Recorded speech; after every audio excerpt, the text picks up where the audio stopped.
చేసిన గొప్ప కార్యం. ఆత్మాన దేవుడు 107వ కీర్తన మాట్లాడుతూ వచ్చింది. ఉదయాలు ఆయన గొప్ప కనికరం నిరంతరం నడుపుబడిన పరిస్థితులు చెల్లించడానికి పదే వాక్యం వస్తుంది. ఎందుకు వస్తుంది అనుకున్నాను. కాకపోతే అత్తయ్య అమ్మించిన బాగలేదు, ఆవిడ కోసం కాదని పెట్టేస్తూ అనుకున్నాను. మళ్ళీ తర్వాత వసంతేమో అమ్మ నీకు ఆపరేషన్ అయ్యి 2 సంవత్సరాలు పూర్తి అవుతుందమ్మా, అందుకే ఆ వాక్యం వస్తుంది ప్రార్థన పెట్టేస్తాను. సరే అనుకుని ఆలోచించేసరికి అసలు కడుపులో గడ్డ ఎలాగొచ్చిందో కూడా తెలియదు నాకు. మామూలుగానే ఉండేదాన్ని.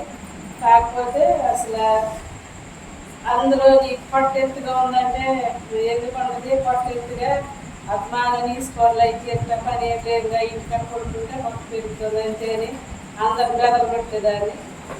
అయినా అప్పుడు కూడా త్రోస్ వేసేదాన్ని. ఎవరు ఏం చెప్పినా, చిన్నవాళ్ళు చెప్పినా పెద్దవాళ్ళు చెప్పినా త్రోస్ వేసేదాన్ని. అయితే అయ్యింది. ఉపవాస ప్రార్థనకి వెళ్తే ఏదైతే అది జరుగుద్ది, ప్రార్థనకి వెళ్తారని ఆ రోజు త్రోస్ వేసి ఉపవాస ప్రార్థనకి వెళ్ళేసరికి అప్పుడు 2వ రోజు ఆదివారం అప్పుడు వసంతమని బలవంతంగా అక్క దగ్గర తీసుకెళ్ళి ఆ ఆంటీ గారిని అమ్మ పట్టు చూడండి ఒకసారి గట్టిగా ఉంది, అమ్మ చెప్పిన అసలు ఎంటలేదని అనేసరికి అక్క ఏమో చూసి అలాగే ఉంది కదమ్మా ఒకసారి హాస్పిటల్కి వెళ్తే పోయిందని. ఏం లేదు అక్క, నాకేం లేదు, అంత బాగానే ఉంది అన్నాను. అనేసరికి అక్కేమో మీ దగ్గర డబ్బులు లేకపోతే నేను తీసుకెళ్తాను రమ్మంది. లేదక్క ఉన్నాయి డబ్బులు అని మళ్ళీ సోమవారంగా నేను వసంతం తీసుకెళ్తాను వెళ్ళి హాస్పిటల్కి వెళ్తే అక్కడికి వెళ్ళేసరికి అక్కడ చూసి అక్కడ స్కానింగ్ తీసి అక్కడే చెప్పారు.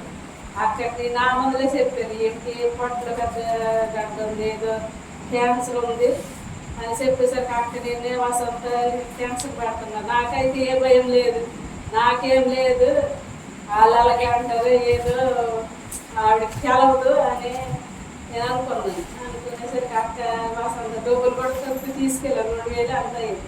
ఆవిడ బ్లడ్ టెస్ట్ అది రాసింది.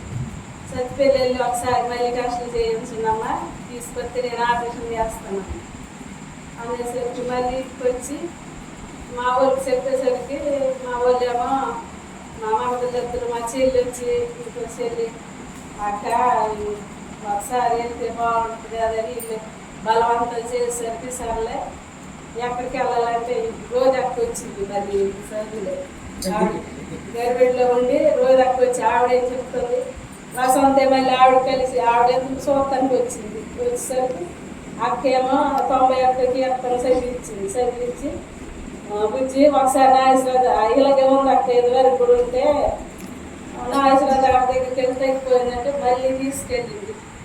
ఆ వసంత బలవంతం తీసుకెళ్ళేసరికి ఆయన ఏమన్నారు మా అబ్బాయి క్యాన్సర్ స్పెషలిస్ట్ ఆయన దగ్గరికి వెళ్ళండి అన్నారు కమ్మ. మళ్ళీ వసంత ఇంటికి తీసుకొచ్చి నా దగ్గర అయితే అసలు డబ్బులు ఉండలేదు, 30,000 ఉన్నాయి. అప్పటికే డాక్టర్ డబ్బులు మొత్తం వచ్చేసరికి మా పాపకి నాకు వ్యక్తంగా ఖర్చు పెట్టేసి గొప్ప వాళ్ళు జరిగితే అప్పటికప్పుడు ఏమనుకున్నారు మా వాళ్ళు తీసుకెళ్ళారు అన్ని కరెంట్ ఎక్కడికి తీసుకెళ్తానన్నారు. కానీ ఈ విషయంలో కొంతమంది చూసాను మీకు తెలిసే ఉంటుంది ఆవిడ మీద చనిపోయింది. ఒకవేళ అన్నీ గడితే వెళ్తే ఆ దీంట్లో అన్నీ గడితే పడతారు. అయితే ఈయన బంధువులతోనే వెళ్ళాలని దేవుడి బాగా పెట్టి కాంటలు కాదు అడిగి తీసుకెళ్ళలేదు.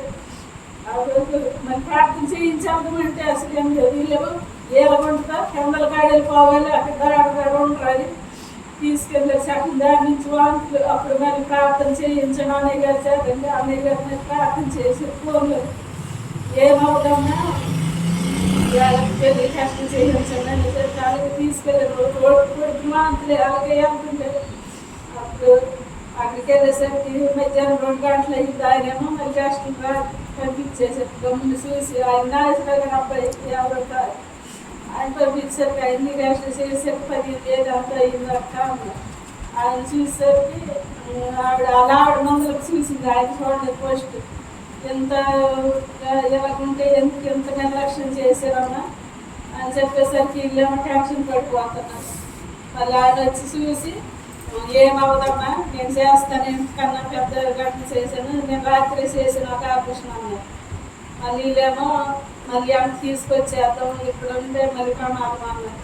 అనేసరికి ఏదైతే అది అయింది, నాకు దేవుడే తోడు, నేను ఇక్కడే చేయించుకుంటానని మళ్ళీ అక్కడే టెస్ట్ మళ్ళీ ఆపరేషన్ 3వ రోజు బ్లడ్ లేదన్నారు. 2 బ్లడ్ ఎక్కించారు. రవి, కవిత వీళ్ళు వచ్చి వసంతం వెనక్కి వచ్చేసింది. ఆవిడ ఏడుతాం, అనిత అందరూ ఏడుతుంది. నాకైతే నాకేమవుతుంది, నాకు దేవుడే తోడన్నాడు అని నాకు ఒకే ధైర్యంగా అలాగే ఉండేసరికి అప్పుడు ఆయన ఆపరేషన్ బ్లడ్ ఎక్కించాక 2 రోజులు ఆపరేషన్ చేశారు. రూమ్లో ఏసీ రూమ్లో ఐసీలో ఎవరు రానిచ్చేవాళ్ళు కాదు. నాకేమో అలాగే పడి ఏముంది ఆపరేషన్ చేసేవాళ్ళని రోజు చూస్తున్నాం కదా, రేపుడు లేచి నించొని నడుపుతలే అనుకునేది 3వ రోజు. అయినా లేపుతలేదు. ఇంకా లెగిసి తిరిగి పడుకున్నాను. ప్రాణం ఇంకా అప్పుడే వెళ్ళిపోతాను అనుకున్నా, ఎలగలగా అయిపోతుంది. ఆ పక్కన ఆయమ్మ వచ్చి ఒక బీపీ ట్యాబ్లెట్లు మరి నాకైతే ట్యాబ్లెట్ వేసి కూర్చోబెట్టింది. ఆ రోజు శనివారం ఆదివారం ప్రార్థన చేశాను అనుకుంటా నా కోసం సంఘం అంతా. ఆ నైట్ మళ్ళీ లేచి అప్పుడు మళ్ళీ రూమ్లోకి వేరే రూమ్లోకి షిఫ్ట్ చేసేసరికి నా బీపీ డౌన్ అయిపోతుంది అంటున్నారు, మరి బీపీ పెరుగుతుంది అంటున్నారు. నాకేం లేదు, బాగానే ఉంది అని మాటికి రేపు కవిత దగ్గర ఉన్నారు, ప్రార్థన చేయండి, నా కోసం ప్రార్థన చేయండి అలాగే నేను దేవుడు ప్రార్థన సంఘం ప్రార్థన ఆలకించి స్వస్థ ఇచ్చారు. అయినప్పటికీ మళ్ళీ ఇంటికి వచ్చేసరికి బాగానే ఉంది. నేనైతే అన్నిలైతే గుడికి వెళ్ళి వెళ్తారు, మనమైతే మందిరానికి మన దేవుడు ఇచ్చిన ఆరోగ్యం ఇచ్చిన మందిరానికి వెళ్తే ఏమైందని ఆ రోజు సంఘ ప్రార్థన వెళ్ళి ఒకసారి కలిసి మాస్టర్ కలిసి వెళ్తే బాగుంటుంది కలిసి ఆకుంటుంది. బలవంతంగా నేను రోడ్డు మీద తీసుకొచ్చాను. నేను తీసుకెళ్ళను, ఇప్పుడు తర్వాత వెళ్తులేదు. నేను దిగి వెళ్తా, ఇక్కడ దిగి నేను మందిరికి వెళ్ళి దేవుడికి తగ్గి చెల్లించి వెళ్తానంటే వాళ్ళే వద్దు అంటున్నారు. ఇంకప్పటికప్పుడు దిగి వెళ్తుంటే నాకు తీసుకొచ్చి మందిరం చూపించి తీసుకొచ్చాను. ఇప్పుడు అంతమంది నేను బాగానే ఉంది. మళ్ళీ తర్వాత అసలు 3వ నెల నుంచి తేలికైపోద్ది కానీ అనుకుంటే అసలు బాగోలేదు. మళ్ళీ ఇది మా మరపులో వచ్చి చూస్తాను. వచ్చేసరికి ఇలాగుందమ్మా ప్రార్థన చేయాలి, శనివారం ప్రార్థన ప్రవేశంతో ఉంది, ఇద్దరు ప్రార్థన చేస్తున్నారు. అయినా అసలు కూర్చోటలేదు, పడుకుందామని పడుతా అదేం మరి నాకేమైతే అర్థం కావట్లేదు. అయితే అప్పుడు మళ్ళీ ఆ రోజు తీయాలి మీటింగ్ మళ్ళీ అక్కడ అన్నయ్య గారు ఫోన్ చేస్తే మళ్ళీ వచ్చేసి ముగించేటట్టు అన్నయ్య గారు వచ్చి ప్రార్థన చేసి బాగానే ఉంది. మళ్ళీ నైట్ అంతా మళ్ళీ తెల్లారికి ఆదివారం బాగోలేదు. నేనైతే ప్రార్థనకి వెళ్తా ఇంటికాడ ఇల్లే 3 నెలల దాకా అసలు వెళ్ళకూడదు మందిరానికనే వాళ్ళు. నేను వెళ్తే మందిరానికి వెళ్తాను కానీ ఇంటికాడ ఉన్నాను. బలవంతంగా వెళ్ళిపోయేసరికి అక్కడ ఎవరు ఆంటీ వచ్చారు ప్రేయర్ మీటింగ్లో ఆవిడ కూడా వచ్చారు. వచ్చి ఆవిడ కూడా చూస్తానమ్మా నేను చూసి ప్రార్థన చేశాను. ఇంటికి వెళ్తే బాగుందని మళ్ళీ నాకు వాగ్దానం దేవుడు ఇచ్చే ఒక పోస్టులోనే అప్పుడు ఒక తల్లి ఒకరిని ఆదరించినట్లు నేను నిన్ను ఆదరిస్తున్నాను. వాక్యం గుర్తొచ్చిన ఆ వాక్యాలన్నీ గుర్తే ఉన్నాయి. అవన్నీ ఒక చదువుకుంటా మళ్ళీ దేవుడి ఇంట్లోనే ఆదరణ యెరూషలేముని ఆదరింపబడతాదన్న నాకు పదే ఆలోచన వస్తుంది. వచ్చేసరికి సరేలే ఇంకా ఇక్కడే ఉన్నాం, చిన్న ఇంటికి వెళ్ళొద్దు, ఏమైతే అది అయిందని వారం రోజులు అక్కడే ఉన్నాం మందిరం దగ్గర ఉండేసరికి అసలు బాగానే ఉండి అక్క అసలు ఎంత ఆకలేసేదో అప్పటికప్పుడు లేచి అక్క అయితే వంట చేసి కూడా పెట్టింది. 11-12 అవుతుంది. అప్పుడు వసంత పొద్దున్న లేపుతాను, టిఫిన్ తెచ్చి ఇచ్చేది, వంట చేసి ఇచ్చేది. అయినా ఎంత తిన్నా కూడా ఆకలేసేసేది. ఇదంతా నీకు అసలు నీ కొడుకే ఇంకేదన్నా అంతలకు తింటున్నారు వసంత ఉంటుంది. ఏమని నాకు ఆకలేసేస్తుంది, ఏదో ఒకటి పెట్టుకుంటే ఇప్పుడే టిఫిన్ తిన్నావు అప్పుడే మళ్ళీ పాలు తాగి అన్నం కావాలి ఇప్పుడైనా తిట్టేది. ఇల్లు అనుకున్నామంటే ఏదో పైందని అన్నయ్య గారు బియ్యం తెచ్చాడు, అన్నయ్య గారు జావ అన్నీ నేనే తాగేదాన్ని. అయినా కూడా అసలు బాగా వేసేసేది. అలా వారం రోజులన్నా బాగానే ఉంది. ఇంటికి వెళ్ళిపోతాం మన ఇన్ని రోజులున్నా వద్దన్నారు, బలవంతం చేసి నేనే వచ్చేసి ఇంటికి వచ్చేసరికి ఇంక మళ్ళీ మళ్ళీ మొదలయ్యింది. అసలు బాగలేదు. ఇంకా ఏమైనా వెళ్ళిపోవాలి, ఎక్కడ దూకేయాలనిపించేది, ఇప్పుడు వేసుకొని చచ్చిపోవాలనిపించేది. ఎవరు చెప్పలేదు, మళ్ళీ పిల్లలు తెలుసుకుంటారు. మళ్ళీ దేవుడు ఎవరికి పంపించారు ఇక్కడికి. ఆయన వచ్చి అక్కడ ఎక్కడుంటే బాగా నా ఇంటికి వచ్చేయండి. ఆయన అప్పటికప్పుడేమో బండి మీద తీసుకెళ్ళి వాళ్ళ ఇంట్లో ఒక 4 రోజులు అక్కడ సమయం కూడా బాగా ఆదరించింది. కానీ అందరి కోసం నేనే ప్రార్థన చేయలేకపోతున్నాను. సోమరు గారు అవుతారు, అందరూ ఆంధ్రకి ప్రార్థన, ఉపవాస ప్రార్థన. ఇది అసలు అయితే అందరి మధ్యలో కూర్చోబెట్టి గొలుసు ప్రార్థన చేసేవారు. నా ప్రార్థన కూడా చేద్దామంటే ప్రార్థన వచ్చింది కాదు, ఆరాధన వచ్చింది కాదు. దేవుడు ఇప్పటి నుంచి కొంచెం నా ప్రార్థన స్క్వేర్ మీటింగ్తో వెళ్ళే కొంచెం ప్రార్థన వస్తుంది. ఉపవాస ప్రార్థన మానేసింది. వరకు ఉపవాస ప్రార్థన, ఆన్లైన్ ప్రార్థన కూడా వెళ్ళాలి.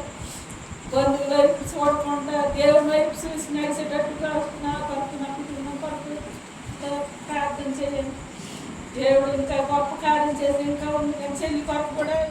చెల్లికి కూడా గొప్ప కార్యం చేశారు. చెల్లి హాస్పిటల్ మందం వచ్చింది, కాకపోతే గర్భఫలం పోయింది. మళ్ళీ తర్వాత ఆవిడ బలవంతంగా